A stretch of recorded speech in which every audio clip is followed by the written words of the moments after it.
I want to talk about Bram Stoker's Dracula that you worked on with Francis Ford Coppola. And what's interesting is this is another case where film to film and script to script, your genre and tone changed almost completely.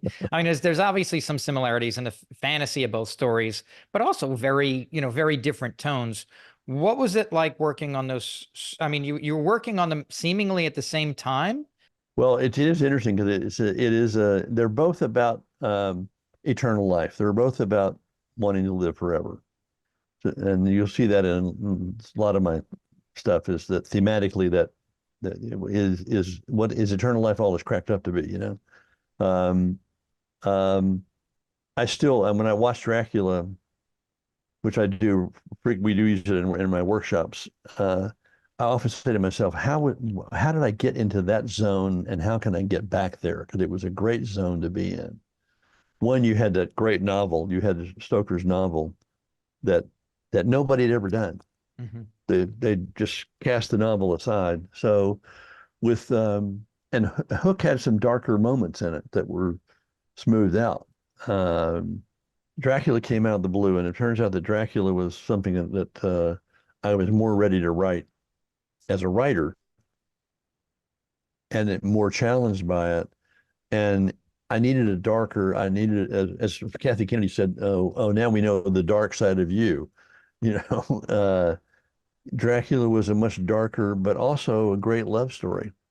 And I think not having that Hook is about loving your family, you know, and about capturing your childhood, recapturing your childhood and finding that kid inside you again, the child inside you. Dracula is about loss and redemption and falling from grace and being resurrected. Um, and it's also about the power of love. Just saying that, the tones are completely different. So you can't inject the kind of humor into Dracula that you would rely on in Hook. So I couldn't write a funny scene between Dracula and Harker, between Keanu and Gary. I couldn't write a funny scene between Gary and Winona. There's no comic relief except for maybe Sir Anthony in that film. And also, Francis said a wonderful, because I wrote both those scripts without those directors involved. Francis read Dracula, Stephen read Hook. They didn't exist in their playing field or in their radar, and they kind of blindsided both of them. And I think because they were so different worlds, when I was down the rabbit hole on Dracula, I didn't want to be pulled out to go deal with Hook. And fortunately, Hook went forward while I was still working on Dracula, and it was in production, and I didn't have to worry about it. I mean, I would see dailies, but it let me compartmentalize and put that Dracula helmet on. It's up there, that Dracula helmet on, and go down into that world and stay there. And you were nominated for a Hugo Award for the screenplay of that film. Where does that script stack up for you in your CV? I mean, what was your favorite part about writing that story? Well, the favorite part was working with Francis because Francis is a writer first, and he knows how hard it is to get those words on the page, and he knew how hard it was to find a way to adapt that book because that would have been one of his favorite books as a camp counselor. Um, so it was being able to have conversations with Francis, knowing I'm talking to a writer, and a writer is talking back to me. And he would say I think he said you can be a good director without being a writer, but you'll never be a great director unless you're first a good writer. So you understand the mechanics of storytelling, and you understand the mechanics of character. You understand the importance of character. The character drives the story, and also getting to see the cast bring that film to life. Getting to watch Gary and Francis butt heads, and getting to watch Winona and Sadie Frost, who was incredible. Getting to watch Sir Anthony, they all loved the script. They actually defended the script. When Francis would want to make cuts or something or take a scene out, they'd go, no, no, no, no, no, no. Please don't cut that out. Um, uh, and I think that to me was the joy of it, is that they really, really appreciated the writing. Whereas on Hook, you're changing lines every day, and you're changing your stuff being changed on the set and what have you, which is fine. I don't mind that. But what I loved about Francis is that he said, "This is the script we're shooting." He storyboarded it, where he called it the score. On one side of the page was the actual shot storyboards that Peter Ramsey did. The other side was my screenplay, my shooting script.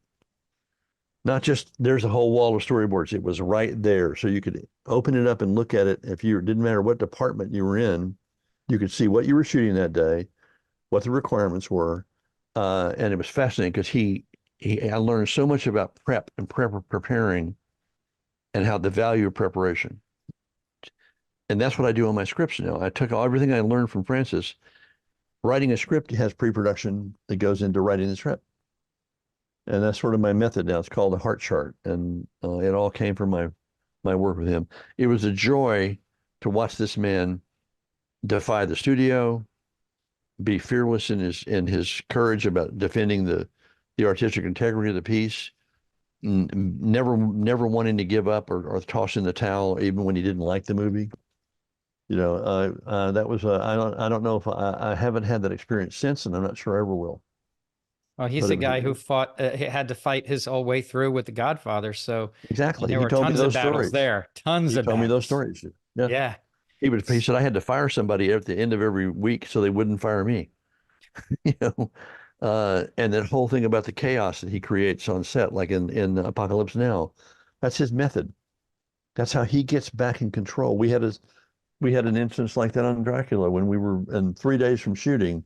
We're in rehearsal at that famous church there on Highland and Franklin. So it's got a big gymnasium. A lot of people go there to rehearse. And my ball house has got a high 8 camera. He's filming the rehearsals, and we're working. And you're using doll furniture and stuff, um, and Gary is doing the scene where he brings Winona to his chest, and she drinks the blood, and they all rush in with their stuff, and he stands up and he's there giving the lines as they come in, and he's standing up in the bed, and he finally just stops and says, "Francis, I can't do this scene. I can't do it." And Francis is going, "What do you mean you can't do it? This is every line that you asked to be in here, all of you, the scene is exactly what you wanted to do. What do you mean you can't do it?" And he said, "Well, they're coming in here with all their potions and their crucifixes and their guns and silver bullets and acid. I'm standing here in my underwear delivering these lines, because they've been in bed." And he said, "I can't do it. I feel stupid. I'm naked." And Francis said, "Okay, here's what we're going to do. Jim, you take everybody around the little petition to lunch. You guys reread this scene, and you get the scene right, and then I'll decide whether or not we're going to shoot this movie." And everybody goes, "Whoa." And me, I'm going, they're all looking at me, okay, let's all go do what Francis said. He just goes all in. And I got everybody around the corner. We sat down to eat, and all of a sudden we hear all this noise, crashes and chairs and tables being turning out, and I go running out around the corner, and I see Francis disappearing out the back door with his little beret. He's turned over the tables. He's turned over the chairs. He's thrown coffee everywhere. I mean, he's totally trashed the set. And I got Anthony Hopkins, I got Richard Grant, I got Gary Oldman, I got Winona Ryder, I got all standing there looking at me going, "What the Oh fuck?" no. And Anahit Nazarian is sitting there. She's been with Francis she's now his producer forever. She had a PhD in library science, so she had typed. I never typed the script she would type everything, and I would look over her shoulder and we'd edit. And she was standing there very demure with a notebook in her hand, and she said, "Francis would like all of you to go home or to your hotel or wherever you stay and wait, and he'll let you know if we're going to make this movie starting Monday or Tuesday." Now, this is before cell phones, we're So everybody's predominant. got to sit by the phone. And so, but in a matter of minutes, the word was all over town that Francis had lost it and was pulling the plug on the movie. And people are calling their agents, going, "What the hell?" But and on he says, "Everybody but you, Jim. You stay."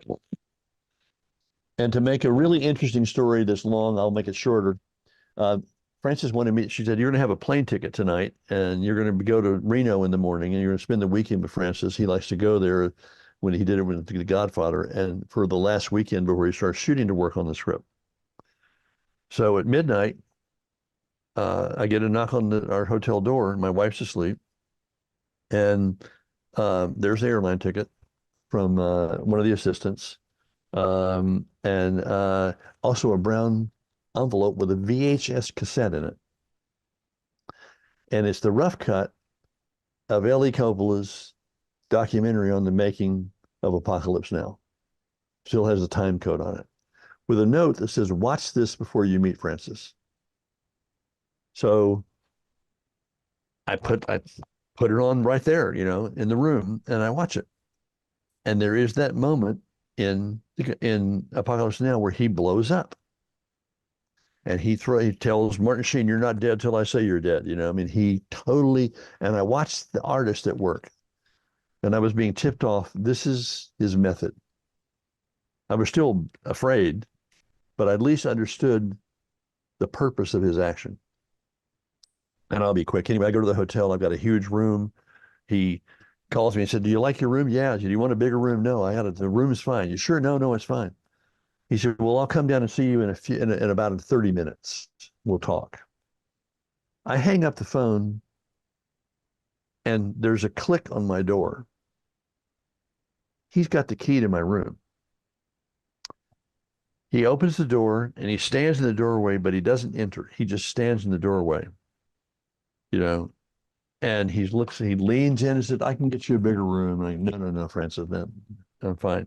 He will not enter the room because in order for Dracula to be allowed to come into the room, he has to be invited. And he's playing this game with me. And so we're about 20 feet apart. I'm sitting at the bar with my big giant computer, and we start talking. And he finally says, "What if Dracula turns into a big bat?" And I'm going, this has been a running argument we've had, not with each other, but the whole idea of Dracula turning into a bat suddenly went camp. Everything in the film up until that point had been right out of the book. But to see him turn into a bat and fly out the window, we've lost the audience. We're back in Campville. And I said, "How big? Like a 747? He said, "No, a big bat." And he said, and I said, "Well, what does it look like?" And he said, "Well, what does a vampire see when he looks in a mirror?" That was a good question. And I said, "We don't see anything, but the vampire sees the tormented soul. That's why they don't like them, because they see the thing they've turned into." He said, "That's the bat we're going to do." I said, "Great idea." So I'm glad you approve. And he took this big mold that Greg Canham had done of the Gary bat that we see in the love scene. And he had he'd already said, "It's good that I've already got this figured out." He'd already done it. I got the costume, I got the mold. So now when you see the scene in the film where she's drinking the blood and they come in and he turns out to be this thing, he delivers the same lines. Says not one line has been changed. Not one line was changed in the scene except for one that he wrote. And when I get to the set that day to watch him shoot, he's in the outfit and he said, "Jim, I got a surprise for you. I came up with a line. I want to try it out and see what they think in the take." And I'm going, "Great, Gary, you look good." And there it is when he's sitting up into bed and he says, "Look what your God has done to me." I didn't write that line. And I'm going, whoa. The actor in the costume, in the moment, in front of the cameras, with all the actors there, the director, everybody else, came up with the line that is the essence of the character. Take two. "You want to see me do it again? What do you think? What do you?" And that, I mean, that's the kind of experience I had on this movie. Yeah. From one genius to another. I mean, just genius and bold and courageous.